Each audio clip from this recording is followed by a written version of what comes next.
Assalamualaikum warahmatullahi wabarakatuh. Bismillahirrahmanirrahim. Alhamdulillahirabbil alamin. Wa bihi nasta'inu ala umuri dunya waddin.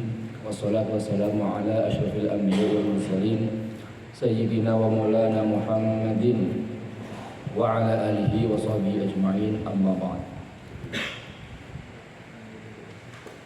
Yang Bapak sayangin, Bapak banggakan para musahid dan para warga asrama Gedung D.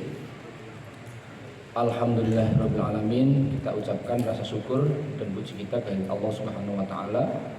Akhirnya pada malam hari ini, setelah kemarin kita tanggal merah ya, liburan, kita bisa berkumpul kembali untuk meneruskan kajian fikih ya di Gedung D ini. Salawat salam semoga tercurahkan kepada sang sayyidina kita Nabi Muhammad SAW, yang semoga kita nanti mendapatkan syafaatnya di yaumil akhir. Amin ya rabbal alamin. Hadirin para warga asrama Gedung D yang Bapak banggakan, malam ini kita melanjutkan kajian yang kemarin ya, yaitu tentang definisi fikih ya. Kalau nggak salah sampai al-amaliyah ya. Iya. Yang nyatat kemarin kan al-ilmu bil ahkami al-amaliyati al-muktasabi min adillatiha at-tafsiliyah. Iya betul. Oke. Nah, al-muktasab ya. Sekarang kita masuk ke al-muktasab. Al-muktasab itu artinya digali ya, atau diambil dari ya. Nah, istilah muktasab di sini itu kalau dalam makna yang lain adalah ijtihad. Jadi pengambilan hukum fikih itu dilakukan melalui ijtihad. Digali melalui ijtihad. Ijtihad itu apa? Upaya sungguh-sungguh seorang faqih atau seorang ahli hukum Islam dalam menemukan hukum dari dalil yang terperinci. Ini kira-kira kalau ada ayat begini bunyinya, ada hadis seperti ini bunyinya, ini adalah hukumnya apa? Petunjuk hukumnya itu apa? Apakah haram? Apakah makruh? Apakah mubah atau yang lain? Nah, itu otomatis kalau kita berbicara upaya ijtihad ini ada metodologinya kan? Nah, metodologinya nanti ada metodologi yang bersifat kebahasaan. Ada metodologi yang ini menggunakan metode-metode seperti analisis logika ya, rasiologis. Ada nanti metode istiqra'i, ada nanti metode maqasidus syariah, ada istisan, ada istislah dan sebagainya. Nah, itu adalah cara-cara yang digunakan oleh ulama untuk menemukan hukum. Contoh yang paling gampang itu cara atau metode qiyas ya. Qiyas itu artinya menyamakan hukum yang belum ada dalam Quran dan hadis dengan hukum yang sudah ada dalam Quran dan hadis ya. Contohnya apa? Hukum mengkonsumsi narkoba ya. Ada nggak di Quran hurimat alaikumul narkoba gitu? Ada nggak? Nggak ada ya. Atau kalau di Jawa itu orang mabuk namanya yang dioplos itu namanya oplosan ya, atau ciu gitu ya, hurimat alaikum oplosan, kan nggak ada ya. Atau di hadis juga begitu, ada nggak kullu narkoba khamrun ya, kan nggak ada begitu kan. Nah, tetapi bisa nggak kita memutuskan hukum bahwa narkoba itu mempunyai hukum tertentu di antara 5 itu? Apakah wajib, sunnah, mubah, makruh atau haram? Bisa. Dengan cara apa? Dengan cara disamakan hukum sudah ada. Apa yang hukum sudah ada dan mempunyai kesamaan ilat, kesamaan sebab adalah khamr. Di Quran ada kan hurrimat alaikumul maitatu. Sorry, bukan itu. Innamal khamru wal maisir wal ansabu wal azlamu rijsum min amali syaitani fajtanibuhu la'allakum tuflihun. Nah, di situ di Quran itu ada kata khamr. Khamr itu apa sih dalam bahasa Arab? Nah, kita telusuri itu dalam bahasa apa ya. Kemudian secara tradisi terbentuknya dari apa? Itu di fikih dibahas tuh. Oh, ternyata kalau dulu di zaman Arab itu khamr itu adalah fermentasi dari kurma, fermentasi dari anggur, fermentasi dari gandum. Ya. Nah, itu yang dibuat minuman yang itu kalau dikonsumsi memabukkan. Nah, sehingga kemudian kalau begitu apapun yang memabukkan itu hukumnya haram. Ya. Nah, narkoba itu bagaimana sifatnya? Ternyata punya ciri-ciri yang sama. Dia bisa fly istilahnya ya. Bisa membuat pikiran itu jadi hilang, enggak hilang kesadaran ya. Maaf ya, mendemnya begitu ya, hilang kesadaran, mungkin dia merasa bahagia. Tapi ketika obat itu atau pengaruh khamr itu hilang, maka dia kembali kepada kondisi awal, kondisi semula. Yang dia mengalami tekanan mental, mengalami mental apa istilahnya kalau sekarang? Penyakit mental itu loh, yang mental health bukan ya? Saya nggak tahu istilahnya ada itu ya. Kena penyakit mental lah istilahnya. Oke, artinya dari kata-kata khamr itu bisa melanggar hukum, narkoba itu hukumnya haram. Ada lagi mungkin masyarakat begini, Pak, bagaimana hukumnya nyium lem apa itu? Box apa dicium tuh lama-lama bisa ngeliat gitu. Ya, itu kan. Nah, kamu tujuannya nyium itu apa? Enggak, ngecek ini asli apa enggak. Ternyata kemudian kamu mendem, maka hukumnya tidak haram. Ya kan? Tapi kalau nyobanya itu pertama nyoba nih, kok enak ya? Terus gitu ya. Kok enak banget ya, lama-lama kenyang-kenyangan. Nah, itu menjadi haram, ya. Hukum awalnya lem itu suci, dalam arti itu bukan perkara yang najis atau yang haram. Tapi begitu digunakan sebagai alat atau sarana untuk mendem, untuk mabok, maka itu menjadi haram. Jadi makanya kalau kita nanti berbicara tentang hukum fikih yang 5 itu nanti ada namanya haram lidzati, ada namanya haram lighairi. Ya. Haram itu haram yang dari sononya. Zatiyahnya dari sononya itu memang haram. Dari lahir ke proses itu sudah haram. Kayak zina, ya, mabuk, ya, membunuh itu dari sononya sudah haram. Tidak ada itu asalnya membunuh itu halal, tidak ada. Hukum asal membunuh itu haram, kecuali ada dalil yang membenarkan. Ada apa dalil yang membunuh? Ada. Kondisi perang, gitu. Anda sebagai algojo anggota BRIMOB kalau di Indonesia ya, anggota BRIMOB terus bertugas menembak hukuman mati seorang narapidana, ya. Ini kalau orang hukum ngerti ini narapidana, ada terpidana, ada terdakwa, ada tergugat, ada tersangka, ada narapidana, ya.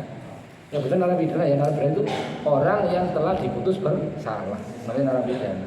Dan dihukum di lembaga pemasyarakatan, itu namanya narapidana. Kalau baru dibacakan putusan Anda bersalah melakukan ini hukum penjara selama 10 tahun, denda 100.000, itu namanya terpidana. Ya dikit-dikit nambah ilmu-ilmunya tahu lah ya. Oke. Nah, upaya penggalian hukum lewat ijtihad tadi itu namanya ijtihad. Atau mungkin yang perlu sering kalian alami ya. Kalian kalau ke Bungurasi pulang ke rumah mungkin ke Nganjuk gitu ya, naik bis, kebelet pipis nih, mampir ke toilet. Ada tarifnya nggak di situ? Buang air kecil 2.000, ya. Buang air besar 5.000, mandi 7.000, ya kan? Nah sekarang saya nanya, Anda itu masuk ke situ, ya? Niatnya nggak mandi nih, niatnya cuma ngising. Kalau mohon maaf nih, kalau ngising toh berarti Anda bayar 5.000, betul nggak? Aturannya begitu. Kalau ngising Anda pipis nggak? Mohon maaf nih, kalau Anda itu pasti nguyuh nggak? Mesti. Logikanya kalau pakai aturan hukum normal 5.000 plus 2.000, terus Anda keluar, kok lama mas? Iya perutnya error 7.000, nggak mungkin, masih bayarnya 5.000. Terus begitu udah lama, biur disuruh bayar berapa? 7.000. Seharusnya bayar 7.000 plus 5.000 plus 2.000, iya nggak? Lah gimana Pak hukum seperti itu? Itu namanya nanti ihtisab. Ihtisab itu apa? Dianggap baik, ya. Dianggap baik dalam arti itu menjadi kebutuhan manusia dan harga itu harga manusiawi gitu ya. Walaupun Anda mandi itu sudah yang ngising ya pipis, tapi Anda bayarnya cuma mandi karena dianggap kalau dalam bahasa kaidah fikih itu yang besar masuk yang kecil masuk kepada yang besar. Ya. Jadi kayak misalkan beginilah, Anda itu mimpi basah. Ya. Siapa yang nanti mimpi basah ini ilmunya diperhatikan ya. Siapa tahu ada mimpi basah nih. Anda mimpi basah. Kemudian pagi-pagi bangun untuk sholat subuh. Waktunya mepet. Anda cuma bisa mandi gebur gitu kan. Terus Anda nggak wudu, terus sholat. Pertanyaannya sah apa enggak? Sah apa enggak? Kenapa alasannya? Anda wudu. Nah, itu jawabannya pakai kaidah fikih. Yang kecil masuk ke yang besar. Hadasnya kecil apa atau besar itu kalau wudu?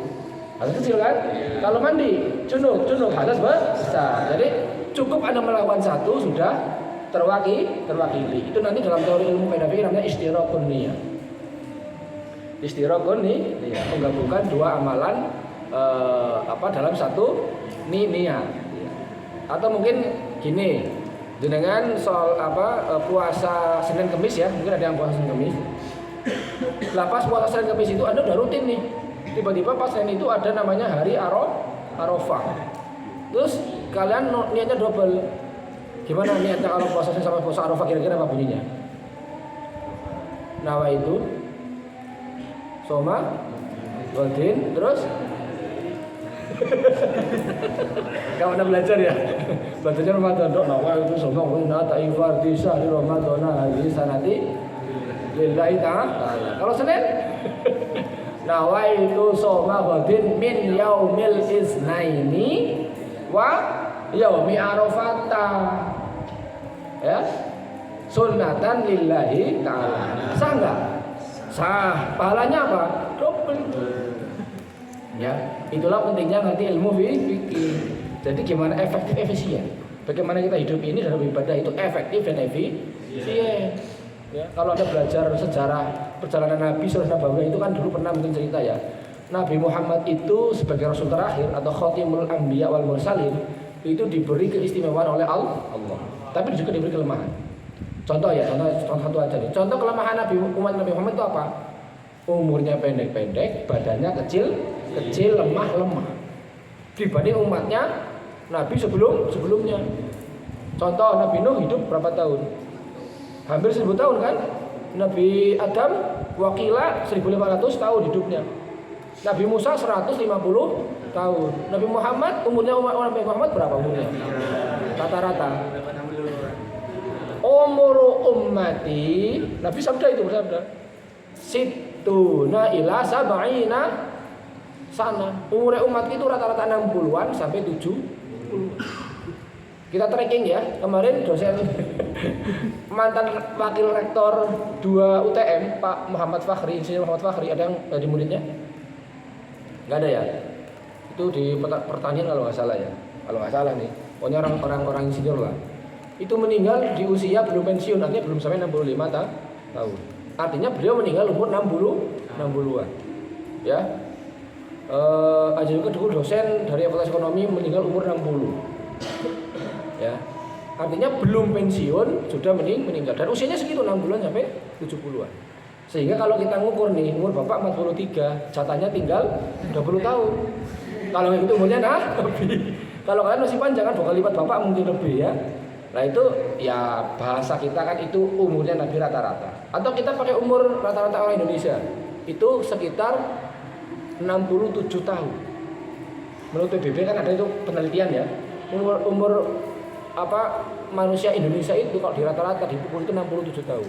Kalau orang Jepang paling tua hampir 80-an tahun. Sehingga di Jepang itu banyak manula, manusia lanjut usia. Oke. Nah, kembali ke topik kita bahwa hukum tentang sesuatu itu bisa digali ketika kita mengetahui metodologi ijtihad. Dan ini dimiliki bukan oleh sembarang orang, pasti orang-orang yang concern belajar tentang usul fikih dan kaidah fikih. Ya kalau di UTM ya orang-orang HBS lah. Orang-orang hukum bisnis syariah itu adalah bisa dikatakan faqih ya. Orang yang ngerti fikih. Kemudian yang berikutnya adalah al-adillah at-tafsiliyah. Adillah itu dalil loh. Kok dalil loh sih? Dalil ya.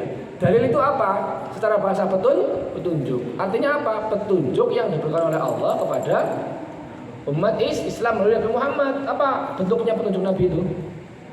Di hadis ada kan? Taraktu fikum amraini lan tadillu ma in tamassaktum bihima. Kitaballahi wa sunnata Rasulillah sallallahu alaihi wasallam. Telah aku tinggalkan dua. Ya. Dua perkara jika kamu berpegang teguh kepadanya, niscaya kamu tidak akan sesat selama-lamanya. Ini Nabi yang bersabda sebelum meninggal. Ya.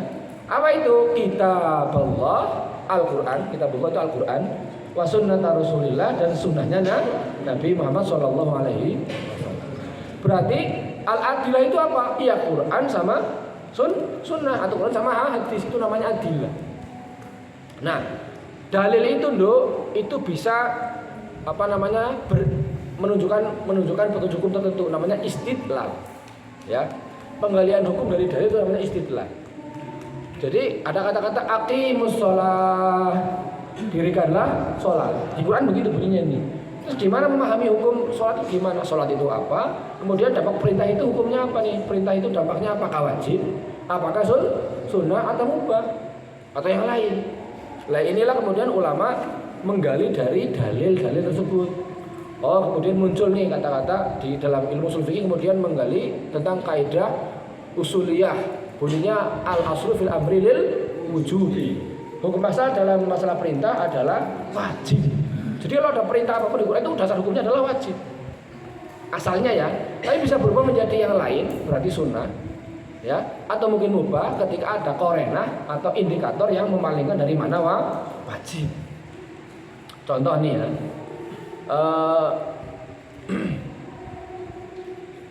kalau nanti kan aqimus sholat liduluki syamsi. Dirikanlah sholat ketika matahari itu condong ke arah, matahari telah condong ke arah barat. Itu berarti perintah wajib melaksanakan sholat zuhurnya itu ya. Kalau aqimus sholat itu umum, dirikanlah sholat. Tapi begitu bunyinya ayat begini, wa minal laili fatahajjat bihi nafilatan lak asa ayyab'atsaka rabbuka maqaman mahmuda. Apa itu bunyinya? Apa terjemahnya? Wa minal laili, dan sebagian malam fatahajjat, bertahajudlah. Kalau lihat redaksinya, tahajud itu berarti perintah bukan? Fatahajjat itu perintah. Tahajjada ya tahajjadu tahajudan fahuwa mutahajjidun. Wa dzaka mutahajjatun tahajjad lah, tahajjud ya kan? Fatahajjat bihi, maka bertahajudlah bihi pada waktu malam itu nafilatan. Ingat ada kata nafilahnya. Ya, tadinya wajib itu sebenarnya. Hukum dasar tahajud itu wajib berdasarkan dalil al-aslu fil amri lil wujub. Cuma Allah itu tahu, Maha tahu. Salat malam-malam itu berat. Ya, berat enggak salat tahajud? Saya nanya nih, berat enggak? Disurvei aja ya, disurvei itu siapa warga asrama gedung D yang tahajud. Baru nanti malam misalkan bisa dihitung nih dari jumlah 50 paling cuma 1, 2, 3 dengan jari yang sholat tahajud. Artinya itu berat, Allah Maha tahu itu, sehingga ditambahkan kata nafilatan lak. Ya, sebagai kesunahan bagi kamu.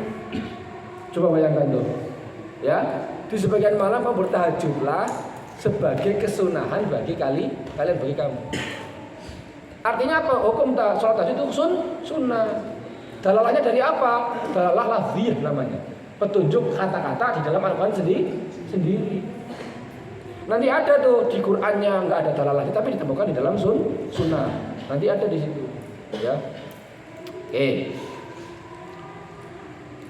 Kemudian kata-kata at-tafsiliyah. At-tafsil itu artinya terperinci. Lawan dari at-tafsiliyah itu namanya al-ijmaliyah, global. Pak, bedanya apa dalil global sama dalil rinci? Dalil rinci adalah dalil yang sudah menunjukkan pada perbuatan tertentu atau amalia tertentu. Aqimis sholat wa atuz zakat. Sholat didirikan, zakat ditunaikan, ya kan? Bukan didirikanlah, zakat kan enggak, ya. Iqamus shalah wa itauz zakat. tunaikan. Tunaikan itu artinya bayar. Ya, kalau Anda sudah punya harta, ya, sesuai dengan haul dan nisab, memenuhi syarat dan rukun kira-kira gitu ya, maka Anda punya kewajiban namanya zakat. Ya, artinya wajib itu hukumnya wajib. Zakat itu hukumnya wajib, tapi wajibnya tidak mutlak, wajibnya bersyarat. Kalau sholat kan enggak ya, mutlak kan? Selama Anda itu otaknya waras, walaupun badannya nggak bisa ngapa-ngapain, Anda wajib sholat. Tapi kalau zakat enggak, haji juga tidak. Dari 5 rukun Pancasilanya ibadah, toharoh, sholat, zakat, puasa, haji. Yang kata-kata mampu kan cuma haji sama zakat tuh. Mampu dalam arti ada syaratnya.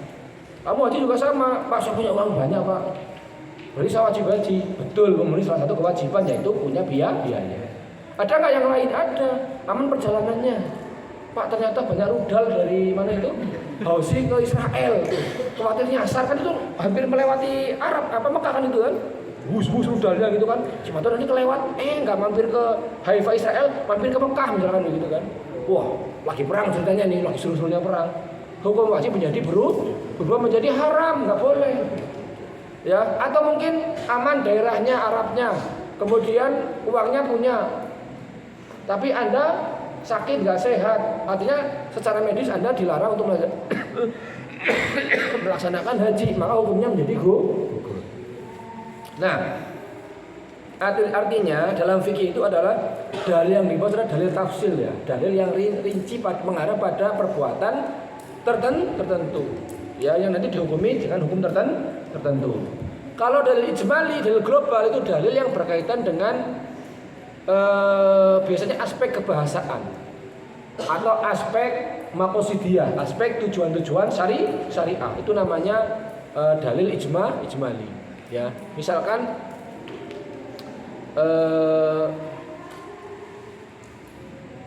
maksud syariah itu misalkan gini, wajib menjaga akal.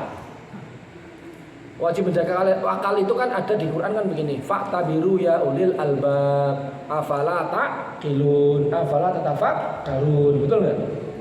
Di Quran itu apa kamu tidak mikir, apa kamu tidak berakal, apa kamu tidak mempertimbangkan, hai orang yang punyai akal yang cerdas, bisa melihat contoh-contoh di fenomena alam ini, fenomena apapun itu Anda ambil pelajarannya fa'tabiruan begitu tuh.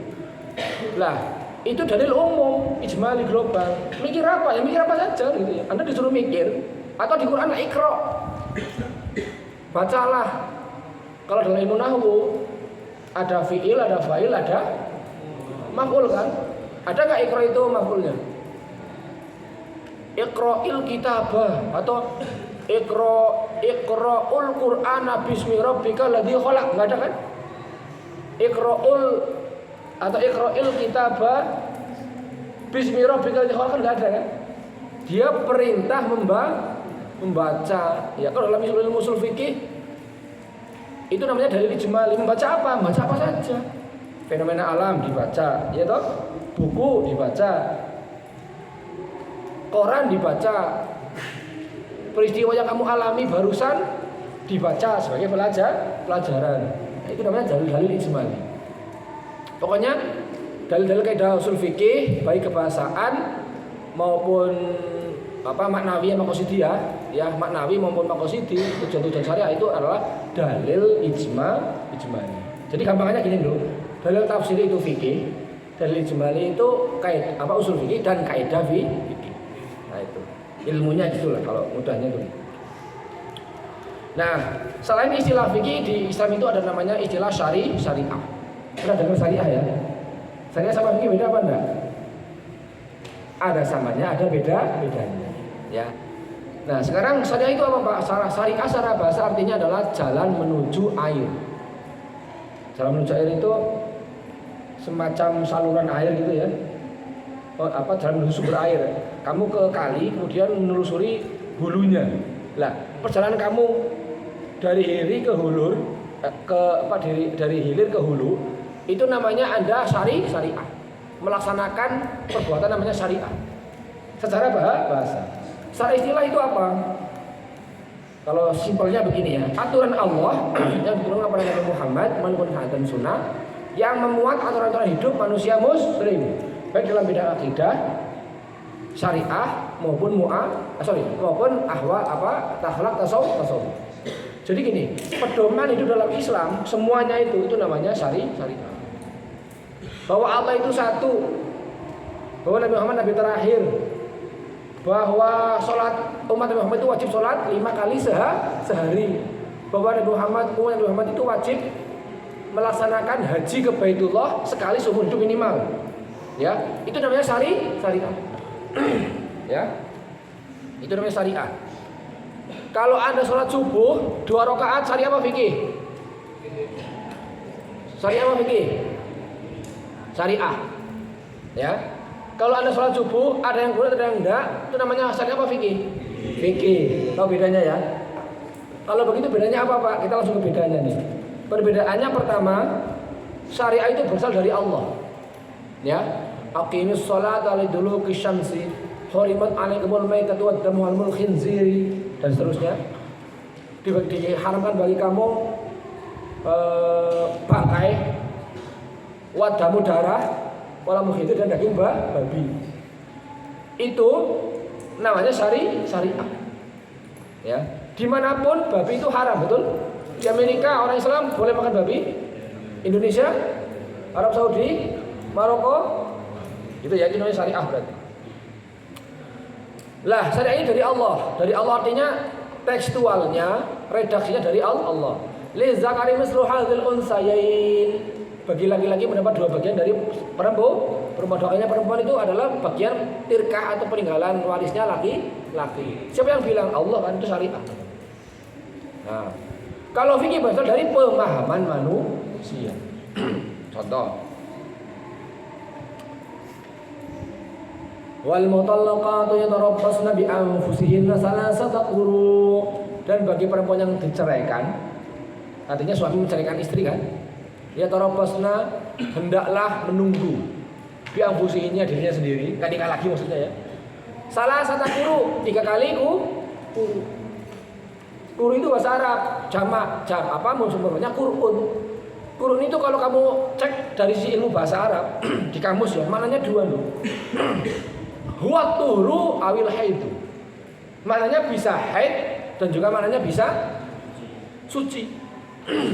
Berarti gini, bagi perempuan yang telah diceraikan oleh suaminya wajib menunggu atau iddah ya bahasa ininya ya, bahasa fikihnya, selama 3 kali haid. Boleh. Bagi perempuan yang telah diceraikan suaminya wajib iddah selama 3 kali suci, juga benar.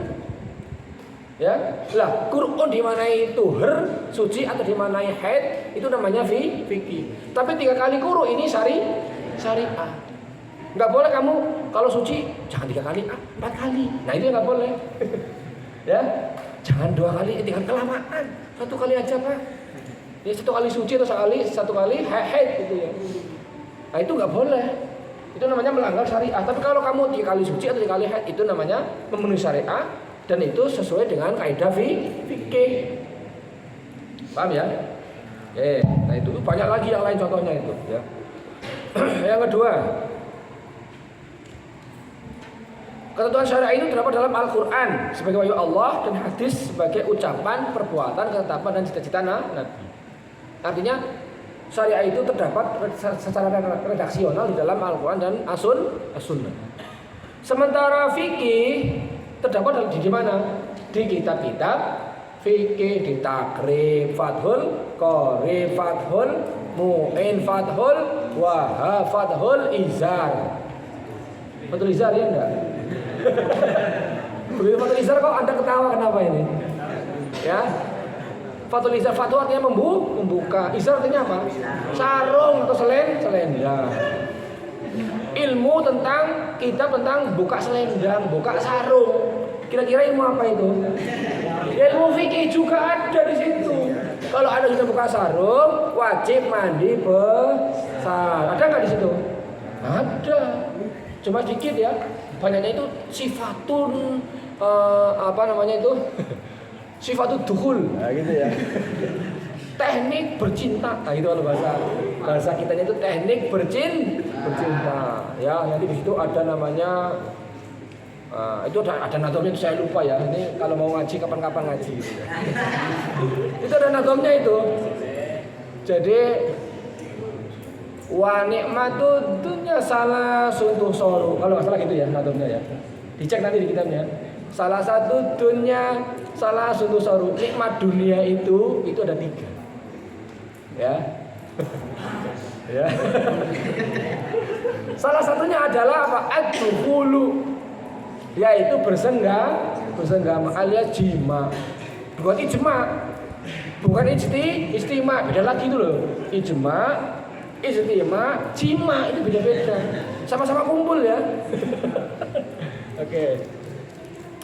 Nah, artinya fikih itu dalam kitab-kitab, Bro. Oh, misalkan di kitab apa fikihnya Mazhab Syafi'i, wa yaqanutul musalli fi subhi wa yaqanutulan kun maca kunut sapa al musalli kang salat asubah dalam salat subuh.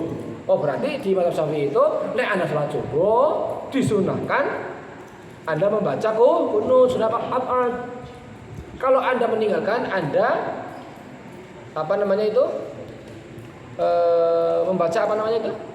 Sujud sahwi. Nah gitu loh. Tapi di mazhab Hanafi ada enggak? Enggak ada begitu. Atau kalau kita di Muhammadiyah lah ya. Di Muhammadiyah itu kalau sholat subuh tidak ada kunut. Ya, jadi kalau kita mazhab 4 ya masalah kunut ya. Hanafi sama Hanbali no kunut. Maliki sama Syafi'i ada kunut. Tapi bedanya ada. Bedanya kalau Imam Syafi'i ngangkat tangan. Doanya kan diangkat gini kan? Allahumma jina fiman hadait wa afina fiman. Terus lanjut lanjut terus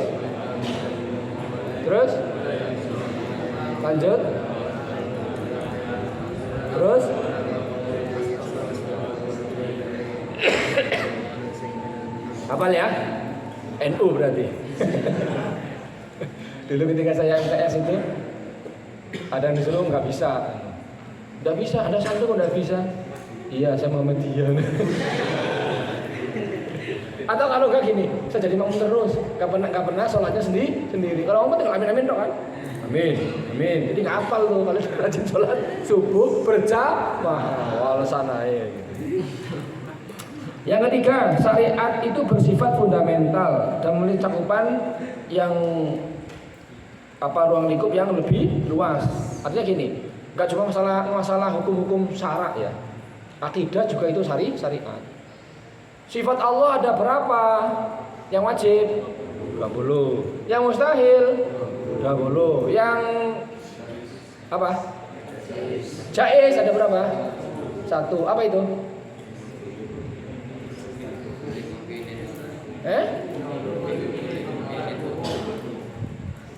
Mungkin atau tidak? Mungkin untuk apa? Untuk apa? Mungkin atau tidak mungkin untuk berbuat atau melakukan apapun. Contohnya beginilah paling gampang. Allah itu wajib memasukkan orang soleh, orang mukmin, orang muttaqin ke surga enggak? Ini saya nanya nih. Allah kan mensyariatkan sholat toh? Sholatlah, tunaikanlah zakat, hajilah gitu kan. Ada lakukan semua nih. Anda haji, Anda sholat, Anda zakat, Anda pokoknya kebaikan semua Anda lakukan, baik ibadah maupun muamalah Anda baik. Dosanya dikit lah. Pertanyaannya, Allah wajib gak memasukkan Anda ke surga? Ayo, hati-hati nih. Wajib gak? Nggak wajib. Kalau Anda bilang wajib berarti Anda orang Mu'tazilah. Salah satu sifat wajib bagi orang Mu'tazilah itu Allah wajib berbuat adil. Kalau orang Ahlussunnah enggak. Allah boleh berbuat adil, Allah boleh berbuat zalim, terserah Gusti Allah. Artinya begini, logika manusia ya. Anda rajin sholat, berhakkah Allah memasukkan Anda ke neraka? Berhak. Anda tukang zina, tukang nyolong, tukang nyompet, tukang apa lagi? Nyempet, ya. Ya. Mohon maaf nih ya. Anda wajib masuk neraka? Enggak. Nggak wajib. Kalau Allah masukkan Anda ke surga, boleh enggak? Boleh. Ingat ya, ini hukum dasar loh. Tapi begini, mungkin enggak secara logika keagamaan, ketika Allah menyuruh untuk berbuat kebaikan dan dijanjikan surga, kemudian tengah jalan Allah berkhianat. Logika kemakhlukan kita nggak mungkin. Walaupun secara kekuasaan Allah mungkin. Dan itu terkonfirmasi di mana? Dalam Al-Qur'an dan hadis. Contohnya, man qala la ilaha illallah dakhalal jannah in saraqa wa in zana. Itu ucapan Nabi kan berarti sama dengan ucapan Allah secara hakiki ya. Barang siapa yang mengucapkan la ilaha illallah dengan keyakinan, walaupun Anda zina seumur hidup, Anda nyolong seumur hidup, korupsi, Anda pasti masuk. Ingat, katanya pasti loh. Dakhala itu kalau dalam istilah ilmu nahwu, ilmu balaghah, ya. Kalau itu dipakai untuk hari kiamah, hari akhir, itu namanya apa? Mutlak. Ya. Mutlak artinya kepastian. Ya. Allah itu Anda berbuat baik, Anda beramal soleh, pasti masuk surga. Pasti ini, ya. Pasti kata pasti dalam arti dari sisi aspek akidah. Tapi secara sifat Allah nggak punya ikatan apapun dengan keadilan itu. Mau zalim mau adil terserah Allah, karena Allah itu maha kuasa. Ketika kuasa Allah dibatasi oleh dirinya sendiri, namanya Anda bukan Tuhan, tapi hantu. Tuhan gitu. Tuhan tuh bukan Tuhan, tapi Tuhan tuh. Hantu kan bisa ada, bisa enggak. Ya, oke. Yang berikutnya, fikih hanya bersifat instrumental, terbatas pada hukum yang mengatur perbuatan manusia mukallaf. Nah kalau fikih itu ngomong tentang perbuatan fisik, ada sholat tangannya begini dan sebagainya. Kemarin contohkan itu ya. Kemudian yang keempat, syariah itu mutlak kebenarannya dan abadi. Sholat subuh selamanya sampai kiamat itu 2 rakaat. Ya kan? Kalau Anda orang NU sekarang jadi NU nih, sholat subuhnya pakai kunut, tiba-tiba Anda tersesat menjadi Muhammadiyah atau menjadi Al-Irsyad, kemudian meninggalkan sholat subuh, bisa nggak? Bisa. Artinya fikih itu sifatnya tidak abadi. Dia kadang-kadang bisa berubah hukum. Ya. Dan itu nanti tergantung perubahan hukum itu dikaitkan dengan perubahan ada waktu, perubahan tempat, perubahan niat tujuan, perubahan situasi kondisi, perubahan adat kebiasaan. Contoh kecilnya kebiasaan nih. Di sini transaksi itu kalau misalkan contoh aja di asrama ini nggak pakai uang fisik ya. Tapi pakai kayak semacam koin-koin tertentu lah, ya. Maka atau mungkin begini paling gampang lagi ya. Anda itu kalau ke tempat permainan anak atau permainan dingdong kalau dulu istilahnya itu ya. Permainan-permainan yang alat-alat itu ya, ada yang tembak-tembakan begitu ya. Itu pakai uang fisik apa pakai uang pengganti? Kita menyerahkan uang 50.000 dapat koin toh. Koinnya begitu. Bisa nggak koin itu kamu pulang ke sini ke warung mana ini? Pak Gus, bayar pakai itu, boleh nggak? Nggak boleh. Adatnya Indonesia secara umum pakai uang rupiah lah ya. Tapi kalau Anda di mall misalkan nih, di Surabaya misalkan nih, TP, Tunjungan, tempat main itu, Anda pakai uang ini diterima nggak? Nggak bisa main malah. Iya nggak? Malah nggak bisa main. Ini mesin gimana nih, dikasih 100.000 kok nggak mau gitu, goblok mesinnya. Oh ya, Anda yang bodoh. Anda nggak mengikuti adat kebiasaannya transaksi di permainan itu, tempat permainan game itu. Paham nggak maksudnya? Nah, artinya adat itu terbatas pada situasi, tempat tertentu, waktu tertentu. Jangan dipakai semuanya. Artinya hukum itu bisa berubah karena perubahan ada. Ya, oke. Yang berikutnya. Berarti kebenaran Al-Quran itu bersifat absolut, sementara kebenaran fikih bersifat relatif. Artinya dibatasi oleh ruang waktu, Ya. Mungkin Anda sekarang transaksi ini boleh, tapi suatu saat transaksi ini menjadi tidak boleh. Ya. Terutama masalah ekonomi dan bisnis itu sering banget hukum itu bisa berubah. Ya, berubah nih. Misalkan kalau di HBS itu ya ada namanya mudoroba. Mudoroba itu kalau di dalam hukum syariahnya itu hukum asalnya ya itu nggak boleh mengambil jaminan. Saya punya uang, kamu bisa berdagang, berbisnis. Kamu nggak punya modal, saya kasih modal. Anda berbisnis, nanti untungnya dibagi 60-40 misalkan, ini namanya mudoroba. Sesuai mal ada mudorib, ya. Nah, kemudian kalau Anda menguntungkan, Anda dapat, kerugian pun juga dibagi dua. Nggak boleh mengambil jaminan. Kemudian di fatwa dasar MUI boleh mengambil jaminan, boleh loh ya.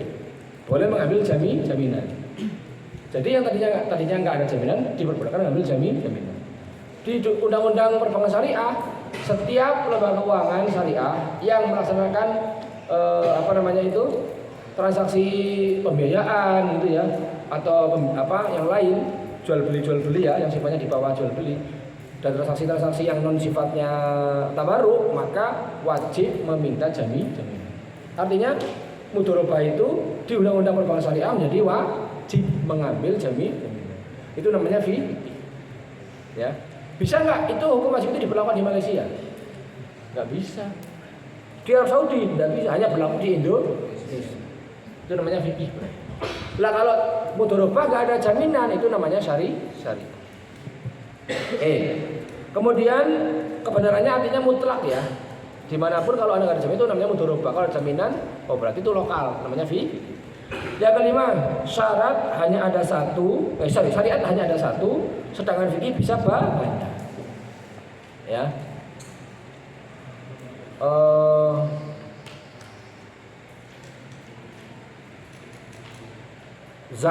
Harta yang wajib dizakati atau ketentuan tentang zakat ya sudah tertentu. Ya. Tapi pola transaksi ekonomi bisnis yang sekarang semakin banyak berkembang itu wajib dizakati apa enggak, namanya fikih. Contoh gini ya, kalau kita merujuk hadis itu kan hanya ada 5 jenis harta yang wajib dizakat mal. Apa saja itu? Binatang ternak, gitu. Ada sapi, berapa kalau sapi itu? Kalau kambing 40 toh, kalau ada punya 40 kambing wajib 1 ekor. Kalau onta 5 toh. Kalau sapi 30 kalau nggak salah ya. 30. Ada tadi apa namanya? Binatang ternak, ada perdagangan. Ada emas perak, ya enggak? Ada barang terpendam. Satu lagi apa?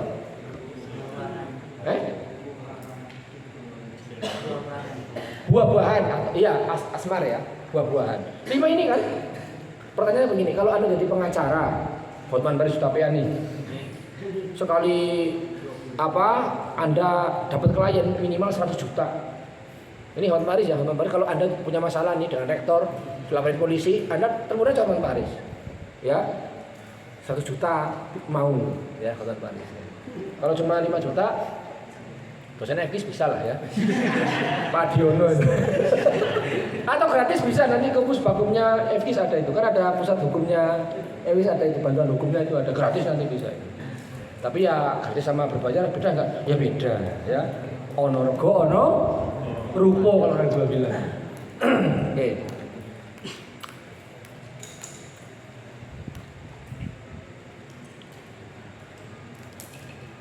Yang terakhir, ini saya potong aja langsung. Yang terakhir, syariat itu menunjukkan kesatuan dalam Islam, sedangkan fikih menunjukkan keragaman dalam Islam. Artinya begini, mazhab itu sunnatul, ono NU, ono Muhammadiyah, ono Syafi'i, ono Hanafi, itu sunatullah le. Kenapa? Karena memang dari sononya. Jadi gini ya, kalau Anda belajar perbedaan mazhab, asbabu ikhtilafil mazhab itu ada 8. Ya. Minimal ada 8 nih. Contoh yang paling gampang adalah perbedaan dalam penafsiran. Ya, contoh kayak tadi tuh, wal muthalaqatu yatarabasna bi anfusihinna salah satu huruf. Ya. Atau yang kedua, perbedaan baca ayat. Idza qumtum ila sholati faghsilu wujuhakum wa aydiyakum ilal marafiqi. Terus wamsahu biru sikum wa julikum apa julakum? Ayo. Wa julakum ilal ka'bain. Itu hafaz. Riwayat Asim itu wa julakum. Kalau di qiraah yang lain, kalau nggak salah Kisai ya, ini saya lupa imamnya. Pokoknya imam selain Asim itu ada yang baca wa arjulikum. Secara ilmu qiraah benar semua tuh. Benar semua nih. Wamsahu biruusikum wa arjulakum benar. Wamsahu biruusikum wa arjulikum juga benar. Itu secara ilmu qiraah itu sab'ah ya. Kalau Anda sholat pakai bacaan begitu, secara kalau Anda menguasai ilmu qiraah sab'ah, itu benar, sah sholatnya. Terus gimana pada hukumnya terhadap fikih? Oh, beda banget. Kalau Anda bacanya wa arjulakum, Anda seperti yang Anda lakukan itu. Kakinya diapain? Kalau wudu kakinya diapain? Dibasuh apa diusap? Ayo, dibasuh. Gitu? Berarti wamsahu usaplah biruusikum sebagian kepala kamu. Wa arjulakum dan basuhlah. Berarti warjulakum itu maktufnya kepada irsil. Ilmu nahwunya ya. Faghsilu wujuhakum wa aydiyakum ilal marafiqi wa arjulakum. Kalau nggak ada wamsahunya ya. Itu kalau tarik begitu. Artinya kakinya dibasuh, bukan diusap. Tapi kalau dibaca wa arjulikum, wamsahu biwujuhikum wa arjulikum, berarti basuhlah, usaplah sebagian kepala kamu dan kaki-kaki kamu. Berarti kakinya diapain? Diusap. Pertanyaannya, bedanya usap sama basuh apa? Ayo. Bedanya usap sama basuh, bedanya imsah sama irsil apa? Kalau yang apa? Kalau yang basuh, kalau yang ngusap. Caranya bagaimana coba? Ayo caranya. Kalau ngusap gimana? Ini air tur gitu kan di apa? Keran ya. Kalau usap gimana caranya? Ente coba. Dipraktekin coba. Berarti kepalanya kan diusap ya. Gimana caranya? Air terus tangannya ngapain? Jangan takut. Tetap dapat jodoh nanti kok kalau salah. Bahkan doakan yang cantik banget. Ya. Apa tangannya gimana, tangannya perbuatannya kamu gimana? Enggak, airnya dia ini ada air ngatur, tangannya kamu ngapain coba? Gitu ditambahin terus dibasuh di ini. Diterima airnya kemudian dibasuhkan. Basuh berarti bukan usap. Gitu caranya. Satu lagi entele. Kalau kepala, ngusap kepala caranya gimana? Airnya ngatur gini nih, bagian ngusap kepala, tangannya diapain? Nerima air gini kan, terus airnya kan ditampung dulu gini kan, nerima air gini kan, terus diapain? Langsung diusap. Salah semua. Airnya kan tangan dua gini kan, kalau gini kan sudah biasa lah. Kalau ngusap tangannya terima gini itu dilepas, baru di gini. Kalau begini kok langsung pure itu namanya. Atau kalau yang sering kan Bapak lihat ya, kalau di kota-kota itu, di masjid-masjid kota itu kan banyak orang-orang yang mungkin fikihnya nggak terlalu ngerti gitu ya. Jadi kalau wudu itu kepala begini, airnya kalau gini, pure. Berarti salah. Atau mantapnya bukan Syafi'i. Paham ya? Pure. Airnya digini pure kan, airnya netes-netes gitu kan. Itu iksil namanya. Kalau Anda orang Syafi'iyah ya, atau ikuti yang umum ya, yang jumhur, maka tangannya nampung air, kalau tangan ngalir ya. Terus dikipatin, dibuang.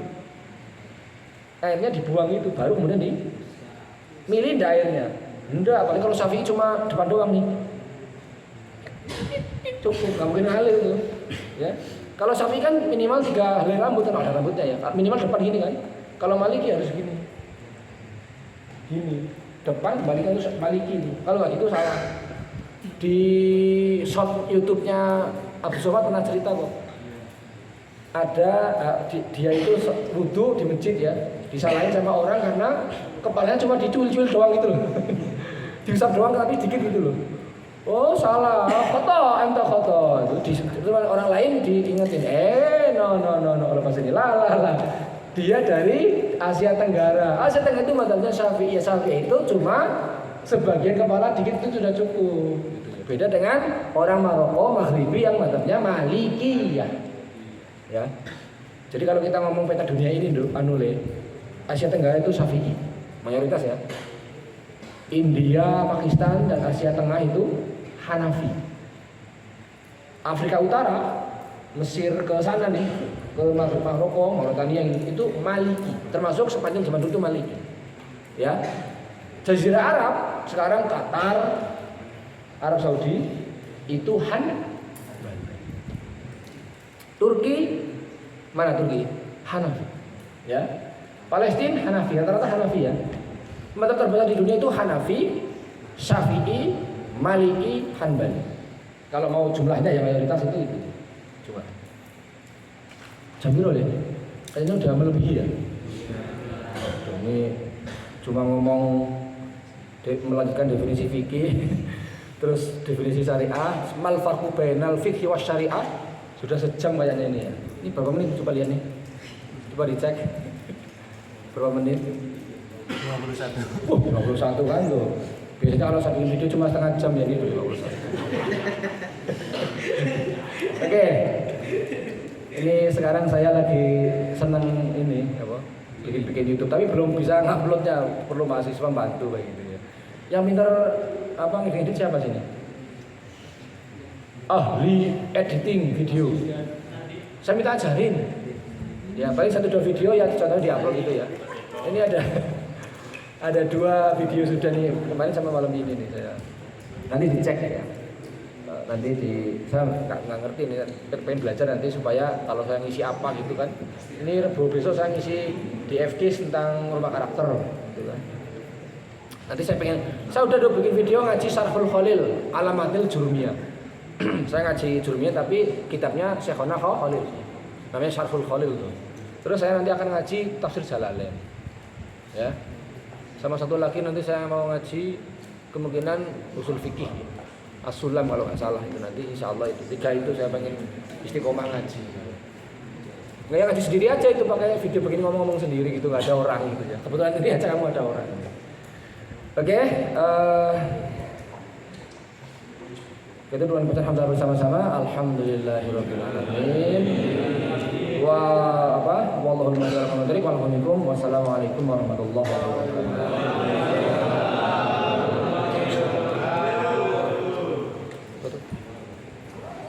Dimatiin.